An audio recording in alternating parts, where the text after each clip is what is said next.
Diabetes की मूल बातें और प्रगति पर मध्य भारतीय मधुमेह सेवा संस्थान के द्वारा 4 दिसंबर को एक चिकित्सा सम्मेलन का आयोजन किया जाएगा। इस सम्मेलन में देश भर के चिकित्सक हिस्सा लेंगे और डायबिटीज के इलाज में आ रही नई तकनीकों की जानकारी साझा करेंगे। संस्थान के डॉक्टर विशाल कस्तवार ने बताया कि देश में करीब 7 करोड़ लोग मधुमेह की बीमारी से पीड़ित हैं। हैरानी की बात तो यह है कि इनमें से आधे लोगों को भी यह नहीं पता कि उन्हें मधुमेह की बीमारी घेर चुकी है। ऐसे में लोगों को जागरूक करने के लिए यह चिकित्सा सम्मेलन मील का पत्थर साबित होगा। ऐसा कर सकते हैं क्या? क्योंकि मान लीजिए मैं 3 साल से मैं कोई लहसुन अदरक खा रहा हूँ, रोज खा रहा हूँ 3 साल से। अब मुझे लहसुन अदरक 3 साल से रोज खा रहा हूँ, मैं तो ये मानूंगा कि 3 साल से खाया कभी नहीं हुआ, तो आज कैसे हो जाएगा? डायबिटीज़ के सेगमेंट में बहुत तेज़ गति से नई नई जानकारियाँ उपलब्ध हो रही हैं, जिसमें न केवल दवाओं के बारे में, इंसुलिन के बारे में, व्यायाम के बारे में, डायबिटीज़ में होने वाले योगा के फ़ायदे के बारे में और भोजन को किस तरह से सही ढंग से इस्तेमाल किया जाए जिससे कि डायबिटीज़ को बेहतर कंट्रोल किया जा सके, इस सब में नित नई जानकारियाँ उपलब्ध हो रही हैं। अभी इतने सारे पेशेंट्स को डायबिटीज़ हम देख रहे हैं, बट इतने सारे पेशेंट्स को डायबिटीज़ होने के बाद उतने सारे पेशेंट्स का डाटा भी उपलब्ध है।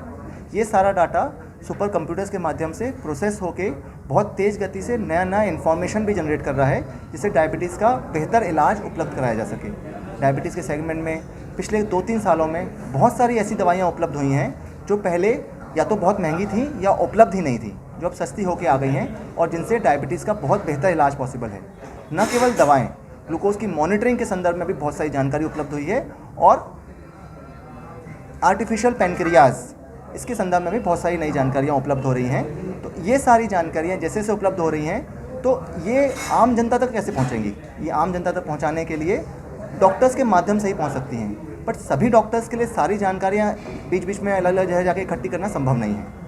इसी उद्देश्य से कि सारे डॉक्टर्स को हम मैक्सिमम लेटेस्ट इन्फॉर्मेशन, अधिकतम नवीनतम जानकारियाँ और पुरानी डायबिटीज़ के बारे में जो पहले से उपलब्ध जानकारियाँ हैं, जो स्थापित स्तंभ हैं कि डायबिटीज़ क्यों हो जाती है, कैसे बीमारी धीमे धीमे बढ़ती जाती है, डायबिटीज़ के इलाज में क्या क्या अच्छा हो सकता है, क्या आमतौर पर छोटी गलतियाँ हो रही हैं जिनको ठीक किया जा सकता है, इन सब चीज़ों को एक कोर्स के माध्यम से डॉक्टर्स तक हमने पहुंचाने की कोशिश की है। यह हम एक कॉन्फ्रेंस में कर रहे हैं होटल सत्य अशोका में परसों रविवार को 4 दिसंबर को। इसमें बेसिक एस्पेक्ट्स ऑफ डायबिटीज़ से लेके लेटेस्ट टेक्नोलॉजिकल एडवांसमेंट्स इन डायबिटीज़, इंसुलिन थेरेपी, प्रेगनेंसी में डायबिटीज़, बच्चों को डायबिटीज़, दुबले लोगों को किस प्रकार की डायबिटीज़ हो सकती है, ये सारे हम अलग अलग टॉपिक्स में कवर कर रहे हैं जो डॉक्टर्स तक पहुँचाया जाएगा और डॉक्टर्स के माध्यम से ओवरऑल पब्लिक का इलाज इम्प्रूव किया जाएगा। इसके लिए कुछ डॉक्टर्स बाहर से भी आ रहे हैं और बहुत सारे डॉक्टर्स हमारे लोकल भी हैं जो अच्छे डॉक्टर्स हैं, स्पीकर्स हैं, जो नॉलेजेबल हैं, उनको हमने इन्वॉल्व किया है।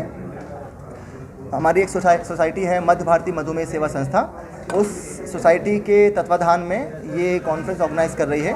इसको ऑर्गेनाइज़ करने में मेन डॉक्टर हैं डॉक्टर परिमल स्वामी और मैं डॉक्टर विशाल कस्तवार, और ये डॉक्टर विभा कस्तवार हैं जो सोसाइटी की अध्यक्षा हैं। इन्हीं की मदद से हम लोग कॉन्फ्रेंस ऑर्गेनाइज़ कर पा रहे हैं। और आप सभी न्यूज़ वालों के माध्यम से हम सभी डॉक्टर्स से निवेदन करना चाहते हैं कि जो भी डायबिटीज़ के इलाज कर रहे हैं या भविष्य में करना चाहते हैं, वो इस कॉन्फ्रेंस में पार्टिसिपेट करें।